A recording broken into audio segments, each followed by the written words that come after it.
Hello. So চলো নিয়ে চলে এসেছি ডেলি প্রেডিকশনস, যাতে তোমার দিনটি কেমন যাবে, health, career and relationship. So timeless যখন দেখবে রিডিংটি তোমাদের সাথে রেজোনেট করবে।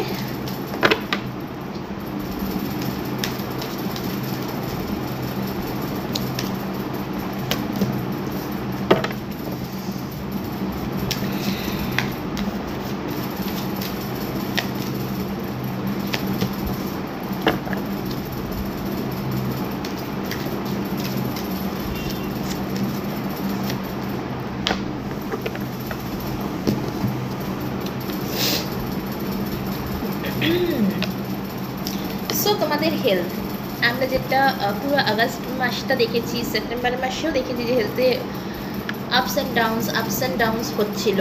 তো সেখান থেকে ফাইনালি তোমাদের হেলথ কিন্তু ঠিকের দিকে যাচ্ছে, ইমপ্রুভের দিকে যাচ্ছে। এতদিন ধরে তোমার হেলথে যে অনেকের ক্ষেত্রেই আমি বলবো মাল্টিপল হেলথ ইস্যু ছিল, হেলথ ডিজিজ ছিল, যে তোমরা বুঝে উঠতে পারছিলে না কীভাবে এই সমস্যাটা থেকে বেরোবে, কী করা উচিত, কি করলে তোমাদের এই প্রবলেমগুলো সলভ হবে, তোমরা বুঝেই উঠতে পারছিলে না। বাট সেখান থেকে ফাইনালি তোমরা কিন্তু বেরোচ্ছ, এবং তোমাদের হেলথ কিন্তু খুব ভালো। আগে কিন্তু তোমাদের হেলথ খুব ভালো থাকবে, বিকজ এঞ্জেলসদের ব্লেসিংস রয়েছে তোমাদের হেলথের ওপর কিন্তু এঞ্জেলসদের ব্লেসিংস আছে। সো তোমাদের হেলথ কিন্তু খুবই ভালো থাকবে। বাট হ্যাঁ ডিস্ট্র্যাকশন হয়েও না, যেরকম যাদের ডক্টর ট্রিটমেন্টের দরকার আছে নিচ্ছ, যেরকম নাও এক্সারসাইজ, মেডিটেশন যা দরকার, মর্নিং ওয়াক, নাইট ওয়াক যা দরকার, সো সেগুলো প্রপারলি করো। দেখো হেলথ ইমপ্রুভ হচ্ছে মানে এই নয় যে আমি সেইখান থেকে বেরিয়ে যাব, ডিস্ট্রাকশন হয়ে যাব, ঠিক প্রপারভাবে আগের মতন ফোকাস দেবো না হেলথের ওপর, এটা কিন্তু করো না। তো যেখানে আমি এটা দেখতে পাচ্ছি যে তোমাদের হেলথ ঠিক হচ্ছে বলে কিন্তু তোমরা বড্ড বেশি ডিস্ট্রাকশন হচ্ছ। তোমাদের যদি ডিস্ট্রাকশন হবে, তোমরা যে চলো হেলথ এখন তো ঠিক আছে না, তাহলে আবার সেই আনহেলদি খাবার খাওয়া শুরু করে দেওয়া, মানে খুব বাজেভাবে লাইফস্টাইল লিড করা। সো এইটা করো না তোমরা। আর তোমাদের অনেকেরই হাড়ের সমস্যা থাকতে পারে,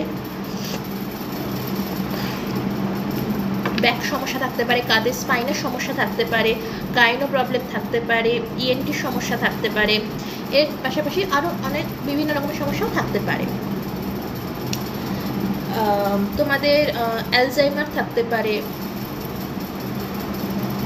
সো এরকম অনেক সমস্যা থাকতে পারে। বাট সেখান থেকে কিন্তু তোমাদেরকে প্রপারভাবে ট্রিটমেন্ট নাও। অনেকের ক্ষেত্রে আমি বলবো, আমার অনেক ভিউয়ার্সরা আছে যাদের কনসিভ করতে প্রবলেম হচ্ছে, বা অনেকবার হয়তো মিসক্যারেজও হয়েছে, তোমাদের অনেকবার মিসক্যারেজ হয়ে গেছে। সো সেখান থেকেও যদি এমন কিছু হয়েও থাকে, সো কনগ্র্যাচুলেশনস, তোমাদের কিন্তু সেই প্রবলেম সলভ হতে চলেছে।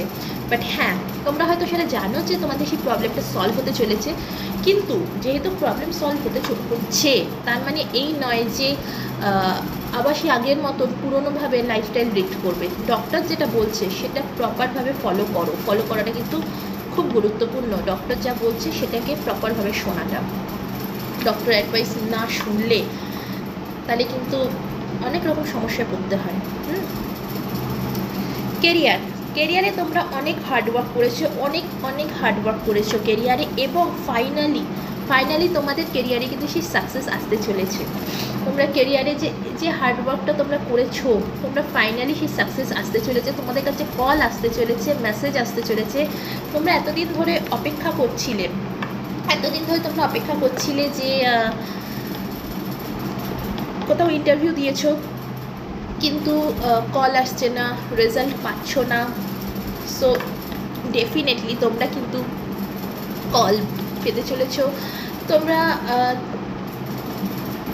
প্রমোশনের জন্য অনেক চেষ্টা করেছো, অনেক হার্ডওয়ার্ক করেছো, কিন্তু তারপরে তোমাদের প্রমোশন হচ্ছিল না। সো তোমাদের প্রমোশনও কিন্তু হতে চলেছে।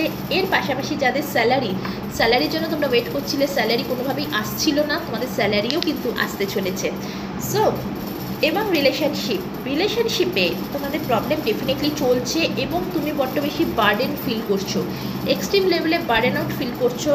কারণ কি জানো, রিলেশনশিপে এই যে তোমার প্রবলেমগুলো আসছে, কারণ এই প্রবলেমগুলো শুধুমাত্রই হচ্ছে বড্ড বেশি কেরিয়ার ফোকাস। তুমি তা না হলে তোমার পার্টনার এতটাই কেরিয়ার ফোকাস যে আদার্স জিনিসগুলো তুমি দেখতে পাচ্ছ না।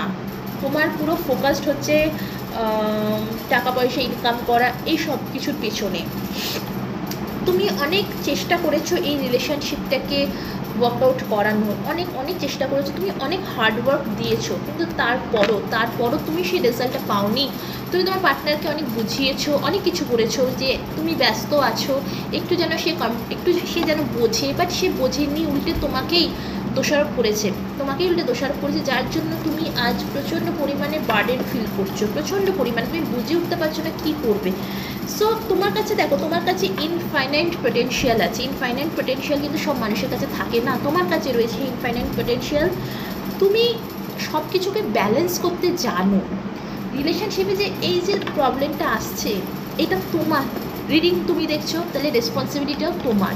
সো একটু ব্যালেন্স করো, এই ব্যালেন্সটা কিন্তু শুধুমাত্র তোমাকেই করতে হবে।